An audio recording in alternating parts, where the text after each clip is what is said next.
Why is everyone in a hurry to get to the moon again?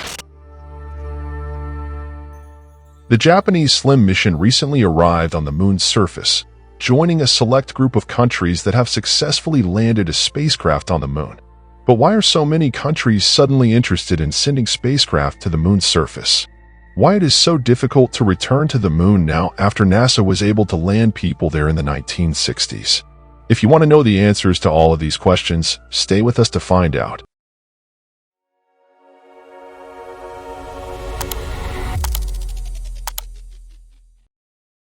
The first space race. As we all know, in the 1960s, NASA and the Soviet Union competed in a technology race to show the world which of the two superpowers had superior technology. This competition prompted both countries to establish lofty ambitions, one of which was to reach the moon. This was the primary reason for the United States' massive investment in the Apollo program, as well as the Soviet Union's funding of numerous space programs, including the Mir space station. By the end of the 70th year, both countries had accomplished varying goals in space technology. The Soviet Union launched the first man into space, while NASA landed the first man on the moon's surface.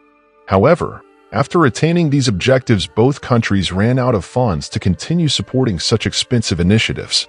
It was never easy, let alone inexpensive, to send humans to the moon. It would be unimaginable today to allocate so much money to NASA during the space race.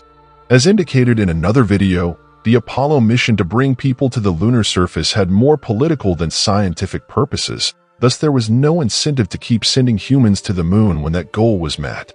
On the other side, technologies became increasingly efficient, and a space exploration probe could now complete tasks that had previously required a pair of humans. Astronauts were decommissioned due to technological advances.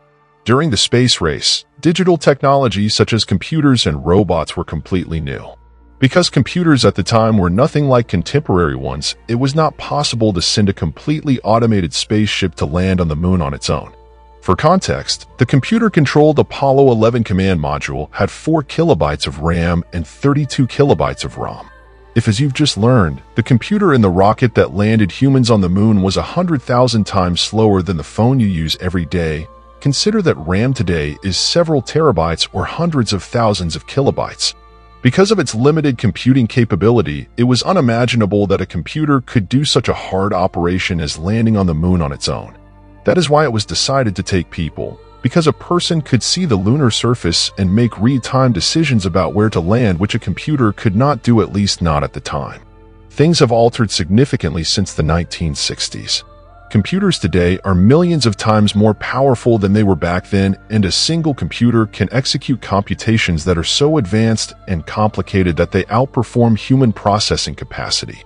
Today, computers can perform things that were impossible a century ago, such as drive a car, land a plane, and of course, pilot a spaceship. Modern spacecraft are equipped with computers, allowing them to make far more precise movements than if they were commanded by people. Computers also have many advantages over humans, such as the fact that they do not need to rest or eat, that they are always alert, that they can perform complex calculations in a fraction of a second, that they are not affected by the absence of gravity or magnetic fields, that they do not suffer damage from the sun's radiation, and that they can sleep for an extended period of time if necessary, such as when traveling long distances within the solar system. In many ways, computer-controlled spacecraft outperform humans, particularly in space environments, because humans require a lot of resources to survive, whereas spacecraft do not. All they need is sunlight to capture with their solar panels and thus recharge their batteries. In contrast, people require food, water, and rest, among other things. Today's space agencies prefer to launch uncrewed missions to explore the solar system rather than sending actual astronauts. In other words, we live in an era where automated uncrewed spaceships are significantly more efficient than a team of experienced astronauts. That is why NASA chose to send rovers to Mars instead of astronauts. Why we sent uncrewed missions to gaseous planets instead of astronauts, and why space exploration probes were the first to land on a comet's surface rather than astronauts. This is why space agencies deploy uncrewed spacecraft to the moon rather than ships with astronauts. Another advantage of sending unmanned robotic probes to the moon is that they are significantly less expensive than human-crewed spacecraft. A budget question. Although many people find it difficult to understand, one of the primary reasons NASA stopped sending humans to the moon was the budget. Yes, money. Sending humans to another celestial body is not inexpensive. The Apollo program cost more than $25 billion at the time, which equates to $100 billion now. The Apollo spacecraft alone cost approximately $8 billion, not including the Saturn rocket, which was used to launch spacecraft, landers, and astronaut suits, all of which cost more than $1 million each. In comparison, the Indian Space Agency's Chandrayaan-3 spacecraft, which safely landed on the lunar surface, cost only $74.6 million, 1,000 times less than the Apollo program's cost. Clearly, sending autonomous spacecraft to the moon is less expensive than sending astronauts. We are reaching the dream objective of transporting humans to the moon, which demands not only humanity's finest talents, but also the entire budget of a nation. But this could not be sustained indefinitely. The United States' annual budget began to fall short of this massive undertaking. So in 1971, NASA received a budget cut that abruptly halted all manned missions to the moon. With Apollo 17 being the last mission to take astronauts to the surface of our natural satellite. Since then, no person has returned to the moon's surface, owing to a lack of funds rather than a lack of technology. As we have seen, transporting humans to the moon is not something that all space organizations can afford due to the high cost. Furthermore, from the last astronauts to visit the moon in 1971 to the year 2000, there was no actual interest in returning to the moon because no one knew there was anything of value there. This is similar to the expeditions undertaken by explorers from the European era of exploration half a century earlier, such as Ferdinand Magellan and Christopher Columbus. During their global travels, these explorers discovered new places and unknown territories, but if they contained nothing of value, they simply ignored them and continued their quest. For example, if they encountered barren landscapes with little richness or strategic geographical position, it was pointless to return because there would be no reward. Conversely, if the lands they discovered were rich in rare metals, precious stones, or exotic fruits and spices, they had every motive to build a colony and return as many times as necessary. There were solid reasons to maintain a constant presence in that location.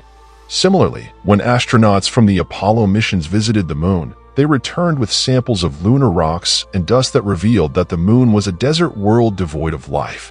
The images produced from the orbiting modules also revealed no traces of water. Thus, for many years, politicians agreed that returning to the moon was not worthwhile because there was nothing of value there. However, many scientists disagreed. This idea persisted for several decades, and the rest of the world's nations realized it was not worthwhile to invest so much money in a location with nothing to offer us. Despite the fact that the nations had no reason to return to the moon, the scientific community claimed that getting there was not a waste of time and money. Rather, they insisted that there were valuable resources on the moon that were worth returning for. But what were the resources? What may be on the moon that is significant enough to warrant a return after more than 50 years? The new gold rush. Following the Apollo 17 mission, the last spacecraft to transport humans to the moon's surface, scientists on Earth investigated all of the lunar dust and rock samples brought back by the crew and discovered something that stunned them. The Apollo 17 mission was notable for several reasons, one of which was that it was the only mission to include a scientist. Do you imply that the other Apollo missions did not include scientists? That's correct. As we indicated at the start of the video, the trip to the moon was more political than scientific. Thus, the initial Apollo missions were primarily headed by military officials, soldiers, or Air Force pilots. However, after several concerns from the scientific community, NASA and the US government finally agreed to take at least one scientist on the final flight of the Apollo program. Geologist Harrison Hagen Schmidt, an experienced geologist, was finally picked for this trip to bring back the most valuable rock samples. Harrison returned from the moon with samples containing molecules of precious materials such as titanium, silicon, aluminum, and helium-3. These materials are rare and difficult to obtain on Earth since they are typically discovered in mines alongside other less valued resources. As a result, their extraction and collection are difficult and costly. Nevertheless, on the moon, they are naturally distributed throughout the surface, making them considerably easier to remove and exploit than on Earth. These findings went unreported for many years because, while there were numerous valuable materials on the moon, there was no means to set up a base to take use of them. After all, although Harrison's rock samples included traces of water molecules, this would be insufficient to meet the needs of a lunar outpost. But this changed in the new millennium. During the 2000s, various projects were launched for the study of the moon with telescopes and exploration probes, including the LCROSS satellite, which stands for Lunar Crater Observation and Sensing Satellite, and the Lunar Reconnaissance Orbiter LRO space probe. The two space missions proved what scientists had assumed for decades: the moon contains water.